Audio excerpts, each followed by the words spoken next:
Halo guys, welcome back again to my channel. Bersama saya Hansen di sini, dan seperti biasanya setiap harinya saya akan buatkan video seputar cryptocurrency. So bagi kalian yang tertarik seputar cryptocurrency, boleh langsung bantu saya like dan juga subscribe.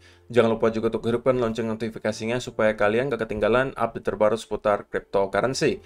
Oke, pada hari ini guys, kembali kita akan bahas seputaran Bitcoin, dan akhirnya kita melihat market crypto bergerak guys. Setelah berhari-hari kita ranging sideways, akhirnya Bitcoin mulai volatil lagi, walaupun mungkin pergerakannya tidak sesuai dengan keinginan sebagian besar dari kalian, di mana kita kembali dump dari yang 19.700-an kemarin menjadi 18.700-an. Lalu apa penyebabnya kira-kira? Kemudian apa yang sedang terjadi? Sebenarnya di video hari ini banyak sekali berita-berita yang sangat penting menurut saya untuk kalian tahu.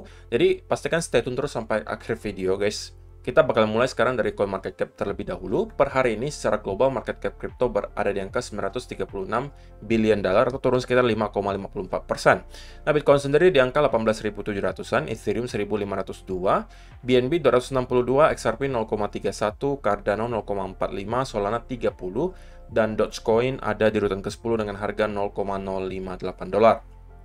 So, per hari ini kita melihat market rata-rata dalam keadaan merah, penurunannya ranging antara 5, sekian persen hingga kurang lebih 8%.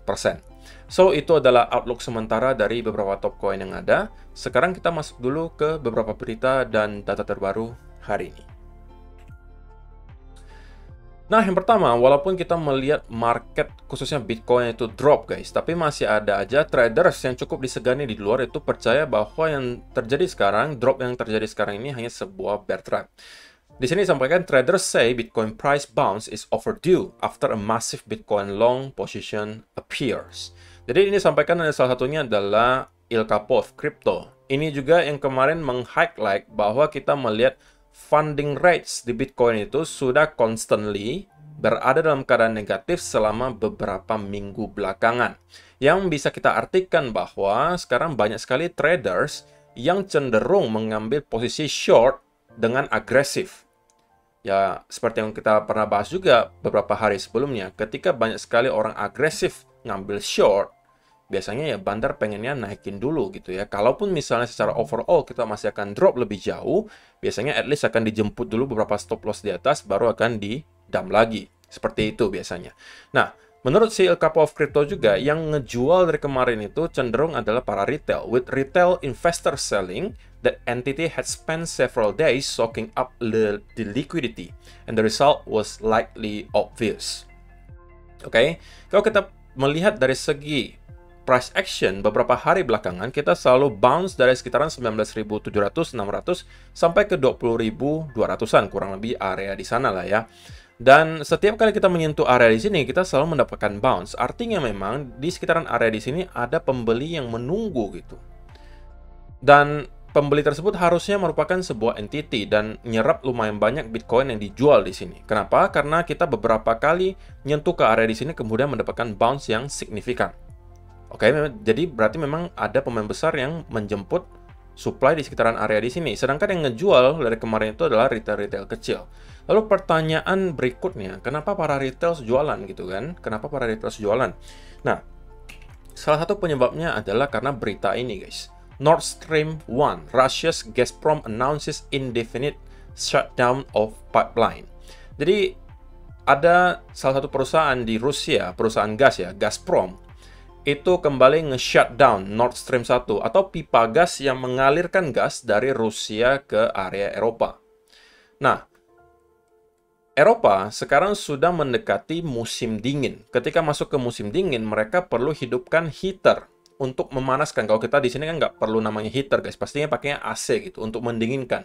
Tapi karena musim dingin di sana, mereka perlunya untuk menghangatkan. Nah, alatnya itu perlu gas. Sedangkan mereka di Eropa itu jarang sekali ada sumber daya gas. Jadi mereka perlu impor. Impornya dari mana? Dari Rusia. Ngalirinnya pakai pipa gas Nord Stream 1 namanya. Sedangkan sekarang pipanya itu di shutdown. Atau tidak ada lagi aliran gas dari Rusia ke Eropa. Itu mengkhawatirkan. Kenapa? Karena nantinya bingung, Eropa harus pakai apa gitu. Gasnya nggak ada nih. Otomatis harga gas nanti akan melambung tinggi. Atau mereka pakai yang alternatif, pakainya yang listrik. listrik juga naiknya lagi parah banget. Itu cenderung akan membuat perekonomian di Eropa yang memburuk gitu guys. Orang-orang kesulitan. Ini kan kebutuhan pokok gitu guys. Kebutuhan pokok. Listrik itu kebutuhan pokok. Gas juga kebutuhan pokok. Kalau misalnya sampai kedua hal tersebut tidak bisa di-afford atau tidak bisa dibeli oleh masyarakat umum di Eropa, ya perekonomian di sana akan hancur gitu kan. Dan itu yang menciptakan semacam ketakutan. Dan kemungkinan retail merasa fear lagi, ketakutan, dan kemudian menjual Bitcoin-nya. Oke, tidak hanya di Bitcoin. Ya, di stock market kita juga melihat hal yang sama terjadi. Gitu ya. Jadi itu adalah sedikit banyak kemungkinan kenapa kita melihat market kembali drop hari ini. Karena ada ketakutan salah satunya dari hal ini. Gitu ya. Nah, kembali ke artikel yang tadi, guys. Kalau kita lihat ke bawah, alasan lain juga kenapa kita melihat market kembali drop, selain tadi ada rumor yang membuat mungkin sebagian besar retail itu ketakutan, ya juga karena dolar index yang terus-menerus meroket. Walaupun kalau misalnya kita lihat dari segi patternnya, memang cenderung kita masih berada dalam sebuah rising wedge. Ini sudah kita bahas dari beberapa hari yang lalu, di mana saya cenderung juga melihat itu sebagai rising wedge di 4-hour chart. Tetapi ya, namanya rising wedge, kita belum akan terkonfirmasi kalau kita belum breakdown dari lower trend line-nya. Oke, kita masih bisa aja naik terus, oke, sampai mengerucut di sini, sampai pada akhirnya kalau memang kita ternyata berada di rising wedge, kita bakalan breakdown. Tapi ini bisa aja terinvalidasi kalau kita ternyata mampu breakout dari upper trend line-nya, guys. Dan itu akan menjadi berita buruk lagi, khususnya untuk stock market dan juga crypto. Jadi ya kita harus ngelihat kira-kira dalam beberapa hari ke depan apakah dolar index akan terus menguat atau kita akan start untuk melihat koreksi di US dollar index. Kalau misalnya kita mendapatkan koreksi, harusnya menurut saya juga secara overall crypto at least akan sideways atau bisa cenderung mendapatkan semacam relief rally gitu ya. Jadi itu adalah yang pertama. Nah, itu yang negatif udah kelar ya yang negatif guys. Sekarang kita masuk ke yang lebih positif lah.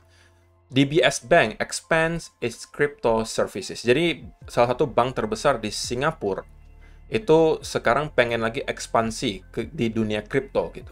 Di sini sampaikan, in particular, it want to expand its digital exchange and over services to more than 300,000 large customers in Asia, as reported by the Financial Times. Jadi, kalau kalian masih ingat, DBS Bank itu kemarin sudah membuka gitu ya platformnya untuk para institusi yang mau punya exposure di kripto untuk membeli di DBS Bank. Tapi karena memang institusinya nggak terlalu banyak, dan mereka masih melihat ini kayaknya kurang gitu ya. Mereka pengen buka ke masyarakat lebih luas. Dan sekarang mereka menargetkan ada sekitar 300.000 customer di Asia. Moreover, since it is actually prohibited in China to carry out crypto exchanges activities, it is often the exchanges in Singapore and South Korea that provide crypto services to the Chinese.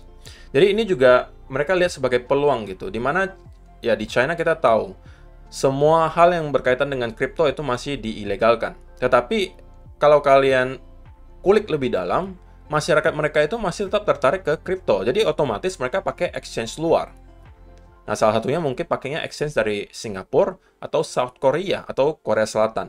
Nah, ini juga dijadikan mereka salah satu peluang untuk mencari keran uang baru, guys. Oke? Karena ya pangsa pasarnya besar. Masyarakat di China itu banyak, miliaran orang, guys.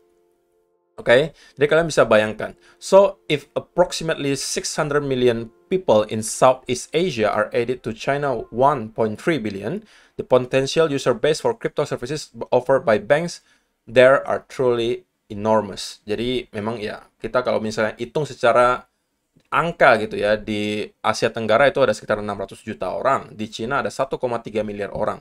Ya, kalau misalnya sebagian besar dari orang-orang ini memakai DBS untuk membeli kriptonya, ya kalian bisa bayangkan potensial cuan yang mereka bisa hasilkan gitu. Jadi tidak heran gitu ya, salah satu bank terbesar di Singapura, DBS, itu sekarang melirik gitu ya untuk membuat kripto lebih gampang untuk diakses.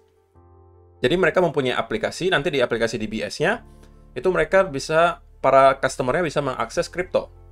Otomatis orang-orang juga lebih percaya ke DBS. Kenapa? Karena ya DBS salah satu bank terbesar di Asia. Terlebih lagi mereka juga sudah terregulasi dan lain sebagainya. Otomatis mereka sebagai customer itu merasa lebih aman untuk menaruh dananya di DBS. Okay. Last year, DBS obtained a license from the Monetary Authority of Singapore to offer crypto services, thus allowing its wealthy institutional clients to gain invitation-only access to its DBS digital exchange. However, this brought less than 1,000 users. Jadi ini yang tadi saya sampaikan gitu ya, mereka udah dapat lisensi untuk bisa menawarkan ke klien institusi mereka terhadap kripto, tapi ternyata yang berminat itu baru ada sekitar 1.000 users. Jadi mereka menargetkan ke pasar yang lebih besar dan ada sekitar 300.000 customer yang menurut mereka cukup kaya dan mereka menargetkan orang-orang tersebut. Oke, jadi kalau misalnya ini nanti sudah diluncurkan, ya harusnya ini sedikit banyak juga akan berpengaruh baik ya, terutama untuk customers di Asia yang mungkin kalau dulunya masih agak skeptis masuk ke kripto, sekarang harusnya mereka mempunyai alasan gitu untuk mencoba-coba karena DBS Bank yang udah terregulasi, udah jelas salah satu bank terbesar di Asia, otomatis mereka nggak akan ragu untuk menaruh dana di sana. Gitu ya, jadi itu adalah berita baik untuk hari ini. Nah, kalau misalnya dari segi data on-chain sendiri, ini disampaikan oleh On-Chain College. Jadi ini ada percent supply in profit.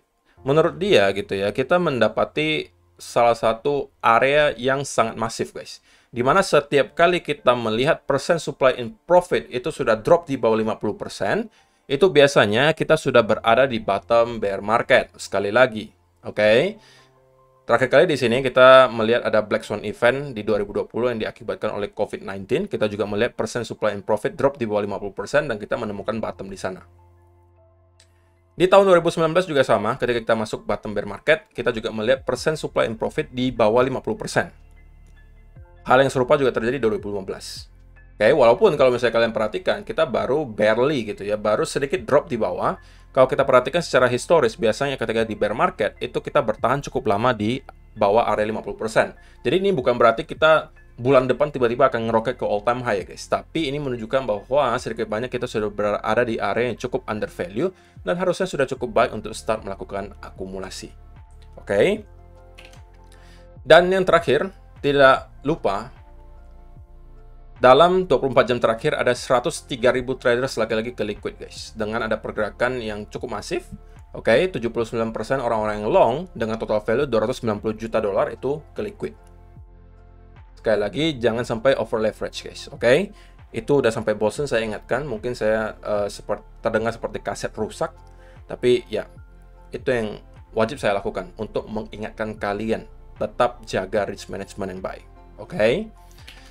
Sebelum kita masuk ke chart, untuk kalian yang masih mencari exchange untuk melakukan diversifikasi aset, BingX bisa menjadi salah satu pilihan kalian karena di BingX kalian bisa memanfaatkan berbagai fitur yang ditawarkan seperti copy trading, ada grid trading, ada juga trading, kalian bisa trading di future, spot, dan lain sebagainya. Selain itu, di BingX juga kalian bisa trading nggak hanya di satu aset kelas, kalian bisa trading di crypto, bisa di forex, bisa di index, bisa juga di metal. Jadi ada kesempatan di aset kelas manapun kalian nggak bakalan ketinggalan. Oke? Karena yang bisa di-trade itu nggak hanya di crypto sebenarnya guys. Banyak sekali aset kelas yang bisa kalian tradingkan. Kadang-kadang kita memang perlu melihat ke aset kelas yang lain karena di aset kelas yang kita tradingkan kadang-kadang itu dalam keadaan yang sideways. Dan bisa jadi juga lagi nggak ada setup, kita bisa cari setup di tempat lain. Jadi itu juga salah satu kelebihan di BingX. Kalau misalnya kalian tertarik untuk mendaftar dan mencoba, kalian bisa mendaftar dengan link yang sudah saya sediakan di kolom description box di bawah. Dengan link tersebut, kalian akan mendapatkan potensial reward hingga 6 jutaan rupiah.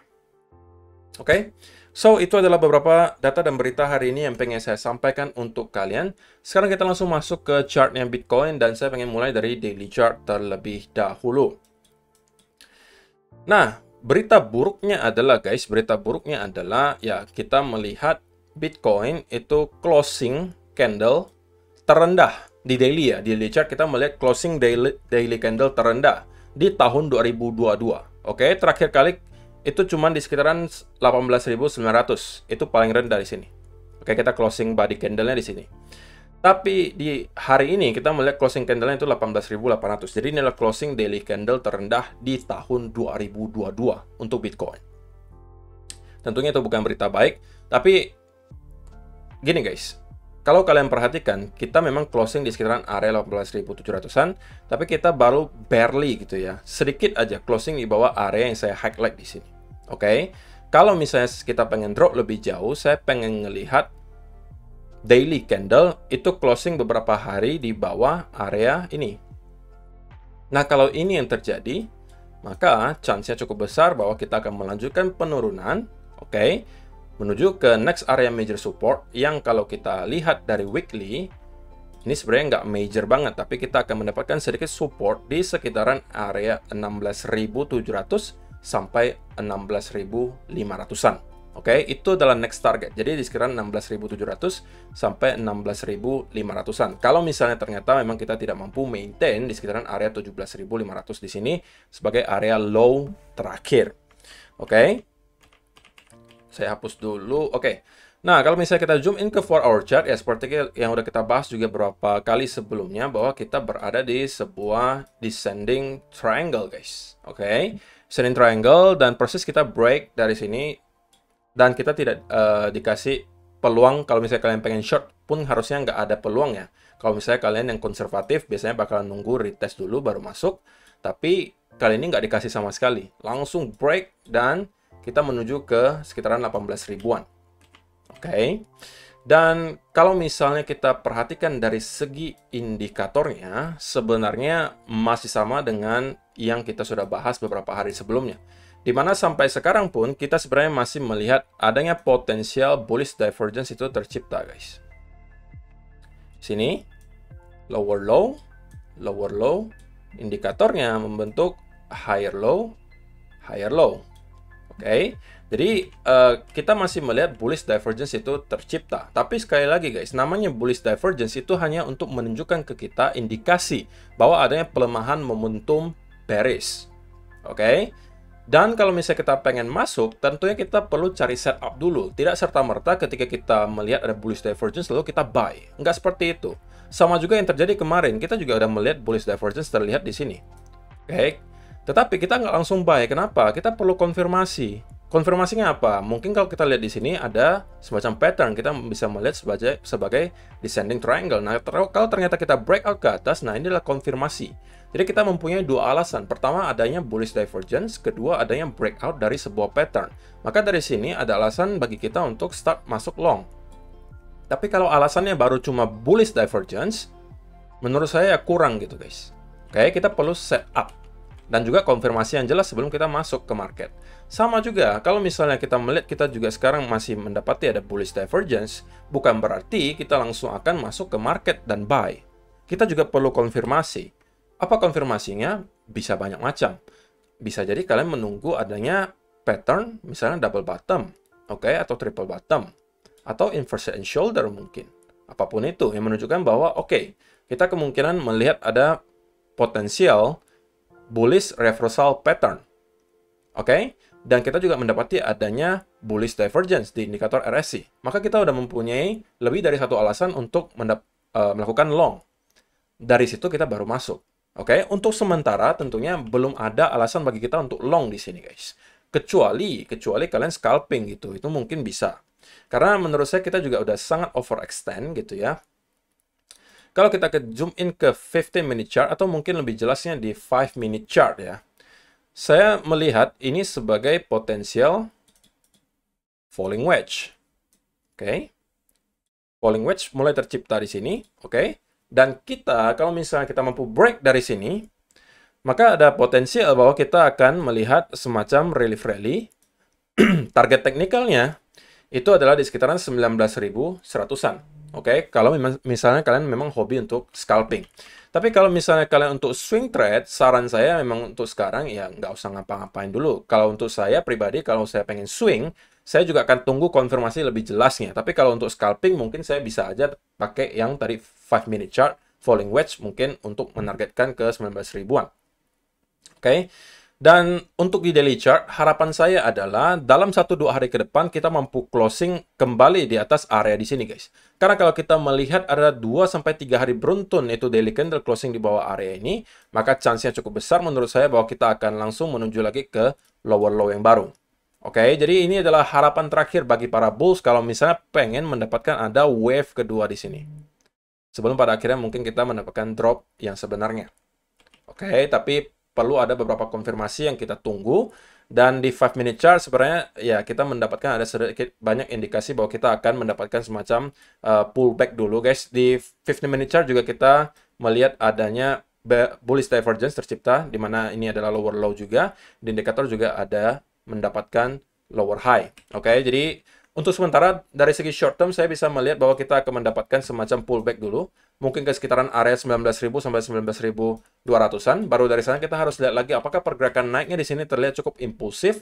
Kalau iya, maka bisa jadi kita akan mendapatkan semacam bullish continuation pattern, dan ini bisa menjadi salah satu peluang bagi saya untuk start masuk. Tapi kalau nggak dikasih, ya berarti saya akan wait and see terlebih dahulu. Jadi jelas ya guys untuk video hari ini. Semoga bermanfaat untuk kalian semua. Terima kasih yang sudah menonton sampai selesai, dan kita akan ketemu lagi di video yang berikutnya. Bye-bye.